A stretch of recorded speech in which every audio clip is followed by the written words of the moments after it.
All right, 2013. So you gave me this job, and I wrote a speech for you. Here it is. I'm used to audiences of about 30. This is a little bit more. So we'll see how this goes. The truth is, you guys inspire me every single day, and I really do mean that. But you guys also confuse me. And the way you confuse me is some of your phrases and your lingo that you use. Okay? And, you know, I think that's probably fair, because I've been known to say things like, okay, kids, here's a polyatomic anion called phosphate. And that, you know, that right there could send students to the counseling office to see Cornelli in a second. Okay.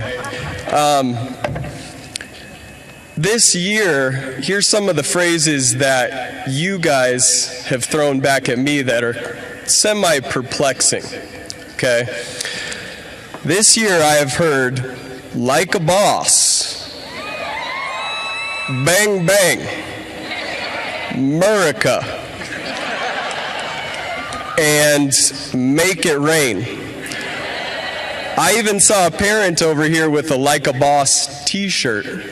Pretty cool. Okay, so I have no idea what those first three phrases mean. Yeah, we'll get to that.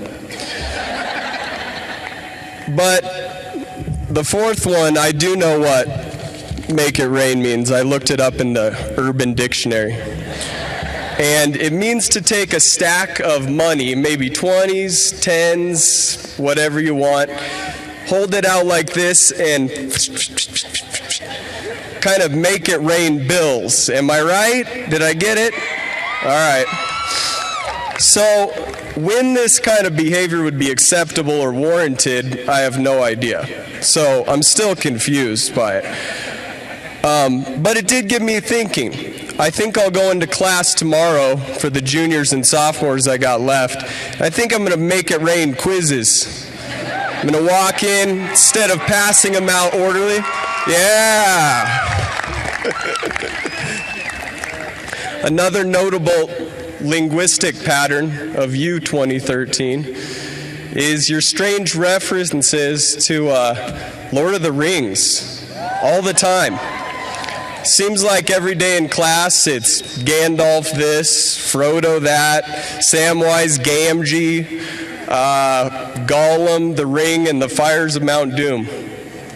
And I was perplexed by this, so I went into the place of infinite knowledge.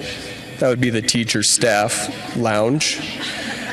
And I asked some teachers, what's the deal with this obsession? And they said, oh, you know, Hicks, they only do that around you. So, you know, I don't know. I'll stick with electromagnetic radiation and gamma rays. I'll keep talking about that. So teachers continue to push for more academic language.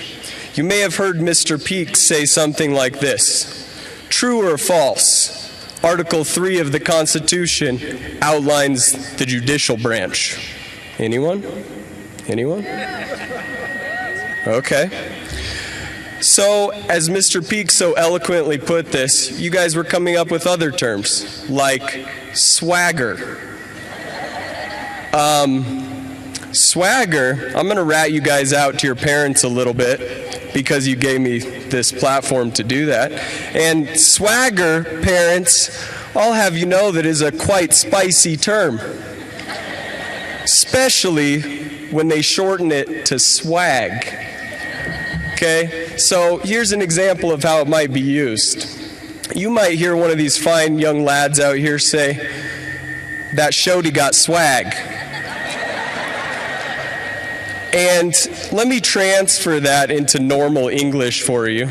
It means that very fine young lady over there has swag. Okay, fine. I have no idea what it means. Miss James and her cronies continued to improve the verbal skills of 2013 by teaching them entire 4 languages. So Miss James was teaching you guys things like su camisa es roja.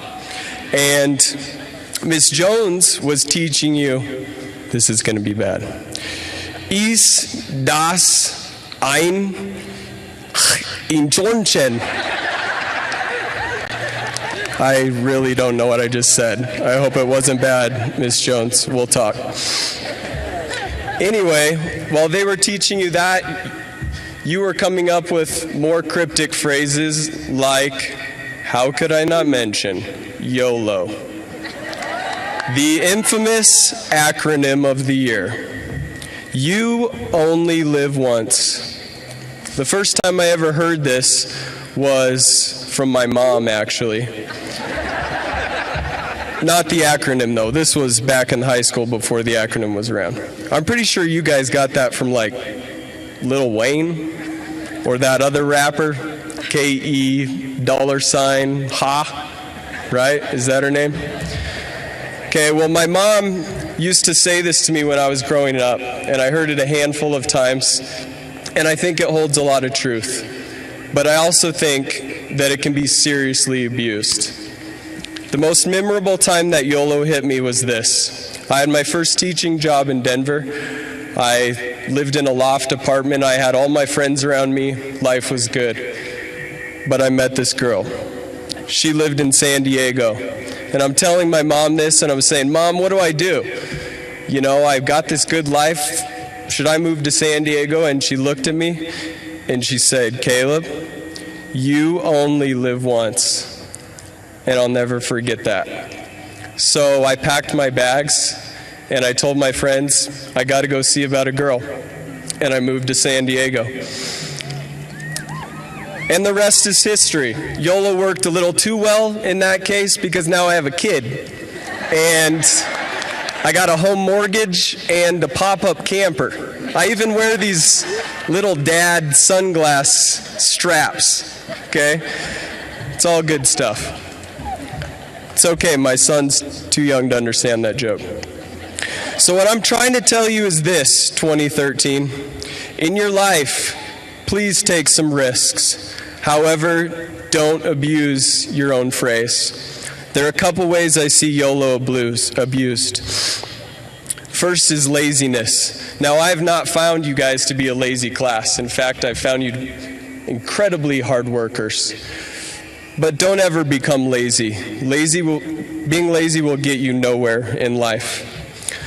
Don't find yourself saying, well, YOLO, I might as well sit in my basement and play World of Warcraft 7 for 24 hours. Okay, you don't want to do that.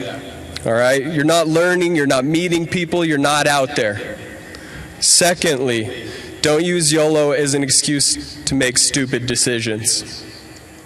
Well, YOLO, I might as well fill in the blank. I'm not going to stand up here and tell you what decisions are stupid. You guys are graduating. The ball's in your court now. You got to make your own choices. But I will tell you, there are plenty of stupid decisions out there for you to make or not make. Okay? And you're gonna face that challenge. So to close 2013, our time here is finite. You do only live once. So live it well, class of 2013. I love you guys. YOLO. God bless.